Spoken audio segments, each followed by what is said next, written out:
There's a moment in Singing in the Rain where an entire film studio panics. Silent movie stars who were once adored suddenly realize they might become obsolete because a new technology has emerged. Sound. Actors who built their careers on physical performance now have to learn how to speak on camera. Studios scramble, careers collapse, and audiences demand something new almost overnight. And watching it now in 2026, it feels strangely familiar because we're living through our own version of that moment. Artificial intelligence has entered the creative space, and people are asking the same question they've asked every time technology evolves. Is this the end of human art? But history seems to suggest something different. And to understand what's happening right now, we need to talk about a philosopher, a music video, and a song called Video Killed the Radio Star. Every era believes that its creative forms are under threat. We can take the example of the motor car and how people thought that this would be the end of trains. Or photography and how painters thought that that would render them obsolete. Or even as a zillennial who has lived through the analog to the digital era of technology. So let's talk about Video Killed the Radio Star. This was the first music video to premiere on MTV on August 1st, 1981 at precisely the stroke of midnight. And it was the new medium commenting on itself, eulogizing the very technology that it purports to replace. So this is a common pattern throughout history. We have a new medium arriving, fear, and then finally, adaptation. We think we're witnessing the end, but we're actually witnessing a transition. So I now want to talk about that philosopher. He's a Canadian philosopher by the name of Marshall McLuhan, and his most famous work is an essay called "The Medium is the Message." Well, it was first an essay and he later published it as a full book because there's just so much to talk about in this concept. And really, one of the things that McLuhan said that was so groundbreaking at the time is that we look at media and mediums in the wrong way. And he really asserted that the medium is an extension of the human senses. So technology isn't just tools at our disposal, but it changes our perception. And he said that we were focusing on the content, and in that way we were missing the fact that the medium itself is the message. So some examples of what McLuhan was talking about was how the introduction of television changed family dynamics, or we could look at a more modern concept and talk about how the internet changed privacy and identity, and how our smartphones have changed our attention span. I mentioned before that I'm a zillennial, so I remember distinctly having a dial-up internet, and I will never forget the sound that would come from the receiver when you would pick up the phone when the computer was in use. And in that way, I remember how the internet used to be this very shared experience throughout the household because it could not be used independently, to how all of that changed when we went to the Wi-Fi system. And suddenly I was able to really go into my own private world on the internet. And that's why I think, MySpace, which was one of the bigger social platforms at the time, was so aptly named because that's exactly what it was. It was us creating our own space in this digital world, and in that way the technology shifted completely, and we were able to experience that. So I find it important to underscore that technology reshapes the environments that we live inside. I want to use that film that I discussed, Singing in the Rain. It was made in 1952, so it came out before McLuhan even wrote his paper, but it is a case study of this very thing. It isn't just a musical, it is a commentary on the transition from one medium to the next. And we can see this very clearly. There's silent film stars who are forced to adapt to sound. The studios are panicking, and the first attempts at creating talking pictures are clumsy at best. And that's because they're learning that you can't transplant the old methods into a new medium. Using this medium to its full potential as an extension of our senses requires us to adapt. And we can see this happening today with creators using AI tools. A lot of industries are restructuring due to the automation and the AI that has been introduced into these fields. And with this, identities are shifting once again. Artists often understand or see these changes before the rest of society does, and this is something that McLuhan actually discusses in his article. And he claims that an artist is a person within any discipline, be it scientific or humanistic, who has an understanding of themselves and also of the new intelligence or new knowledge that is at their disposal in their time. They're a person of integral awareness. And you can see this with these two examples of meta art that I have presented to you. The Buggles song Video Killed the Radio Star is mourning this change. It starts with a child turning on his radio and being so in awe of this sound that's coming from there, and then talks about this shift and how we can't rewind, we've gone too far, blame it all on VCR, or put the blame on VCR, I think is the actual lyric. And it's a very interesting juxtaposition of talking about the new technology and then using it to talk about how we can't go back once we've gone forward with this, and how if we stay in that mournfulness, we can't embrace change and fully see where it is that we can go with this. And in that way, both the song and the musical Singing in the Rain show very well how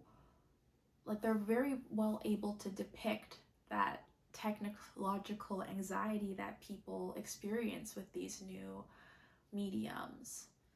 Artists are the first to metabolize change, and in that way they're able to show it to us in a way that's digestible, if only we'll heed their warnings. I want to widen our scope a little bit and talk about something that has been present within humanity since long before any of these technologies have ever been presented to us, and that is storytelling. Storytelling is a survival function. It was originally a way for us to transmit knowledge to one another. Narrative actually helps us to keep things in mind, so we would often share things such as which berries were poisonous or where we could get water, for example, in a narrative fashion because it allowed for people to retain the information longer. It was also a way of social bonding, as these oral traditions would take place around a fire pit. So in that way, narrative is the original database, and we are all descendants of the keenest listeners of the primitive era, meaning that storytelling is literally a part of our DNA. And I find it important to note that while technology changes the way we tell stories, It doesn't change the urge to tell stories in and of itself. That is something that is woven into our ontology. Let's talk about AI. This is the new medium of our age. And if we're looking at what a medium is under the lens of McLuhan's concept, then artificial intelligence is an extension of cognition. It's trained on human knowledge, and in that way, while it is a tool, it is something that is emerging from us, and I think this is one of the most clear ways that we can see the symbiotic relationship that takes place between a tool and a user. And then we also see this pattern of technological anxiety repeating.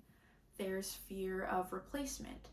People fear that there will be skills that will be lost. I mean, there have been so many articles about students relying too heavily on AI and how that would stunt them from being able to think critically. There's a fear around the loss of identity.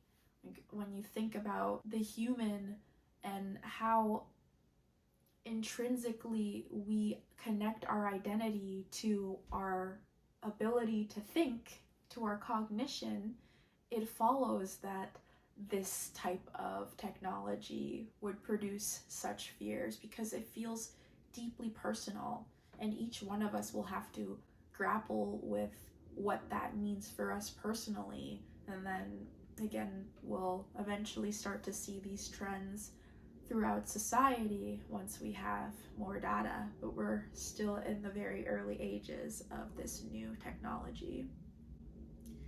But I say this all to highlight something that I find very important. New technology rarely ever destroys art. What it does is transform it. And again, this is a part of that same pattern. When the new technology emerges, the hunger for it is explosive. It's everywhere. Like when the first talking picture came out, which was The Jazz Singer in 1928, the audience's palettes immediately shifted overnight. They wanted more of that technology because again, it's another extension of ourselves. And we see this here with AI. There has been an explosion of artificial or machine-made content on the internet. I see it on this platform all the time. People will click on a thumbnail and they'll even be moved to comment about how happy they were that this wasn't AI slop, as they say, because with this abundance of artificially made content, we are seeing now a scarcity of human-made content. And what does that do? Scarcity creates value. I think this parallels perfectly with the Industrial Revolution. When mass-produced furniture became readily available, people at first thought that that would be the end of handmade furniture, but that is not what happened. It actually changed how we engaged with handcrafted furniture. Suddenly, we were able to see the effort and artistry that it took to make this, and in that way, it wasn't just furniture anymore, it was art, and it became a luxury good almost overnight. And I posit that this is what will happen as people get inundated with this conveyor belt of digital media that's being made off of simple AI prompts. They're going to be looking for the effort and imperfection and emotional resonance that comes from human-made art, and above all, the authenticity of it. And in this way, I believe that human-made art will become the luxury good of the new age. AI being a tool, it has both its pros and cons, as any tool does, and it depends on the user. You could use a hammer to put a nail into a wall and hang a picture. You could very easily use that same hammer to damage property or inflict violence on people. And it really depends on how the user uses the tool, again, as an extension of their senses. With AI, we have the risks of creative atrophy. If one outsources all of their thinking, it will follow that when they're not using those neural pathways, they won't be as strong and they'll lose them. I mean, this has been reported in neuroplasticity and neuroscience at length. This, it's a very real possibility. There's also the dependency on AI. If one uses it too much, then they may start to engage with it as a crutch, and in that way it wouldn't be healthy or balanced. But there's also benefits that come from AI. It changes accessibility and removes barriers, which means that there are new creators that are emerging. It allows for an acceleration of experimentation, which, we haven't seen probably something like that since the Renaissance era, which means that we may be in this time again of like so much new art forms coming into human consciousness. And art is, I think, something we need on a human level. So, I mean, that's a good thing. It will also probably be the birth of different hybrid art forms, and will be interesting to see all of these things. I mean, technology changes us, but it doesn't change our core drives, what stirs us as human beings. It just changes how we're able to express them. I want to return again to the musical Singing in the Rain and discuss the number Singing in the Rain. This comes right after that Don Lockwood and Lena Lamont premiere of their first talking picture, which is an absolute disaster. And Lockwood now faces, his career potentially being over. And even with that uncertainty, he finds joy. I mean, he falls in love and he's winning the girl's affection, and that's where this number comes, is like right after he drops her home. And I think that it is so poignant that this type of number happens in this film about media anxiety, because I think most of us wish to find joy in uncertain times, and if you look around, I think we are definitely in them. I mean, that could be even personally, but in the world at large, there are a lot of things that are up in the air, and this is when art and expression and meaning making as human beings takes on this urgency, because we love nuance, and we're always trying to like figure things out and make sense of our existence. And I think one of the reasons why this film is so iconic, especially this scene, is that when you look at Gene Kelly performing, it's this nuance of, you can see that what he's doing is very involved and it takes a lot of athleticism, but it was the way in which he danced. He made it look effortless. He made the performance just look natural, because he was dancing with his whole being and giving the performance and really living it. And in that way, he made it play. And I think that is so beautiful, because it really shows you that the emotion transcends the medium. We could feel that even through the screen. To be human is to want connection. We want to be seen, understood, moved. Technology has changed how we tell stories, but it has never changed why we tell them. And maybe that's the real lesson. The medium evolves, but the human underneath it doesn't disappear. So if you're a creator right now and you're feeling uncertain about where things are, keep making things. Use the tools in front of you like an artist would. Experiment, play, adapt. Because every generation thinks it's watching the end of art, but what it's actually watching is the beginning of a new chapter. If you enjoyed this video, consider subscribing for more conversations about identity, creativity, and becoming. And I'd love to hear your thoughts in the comments.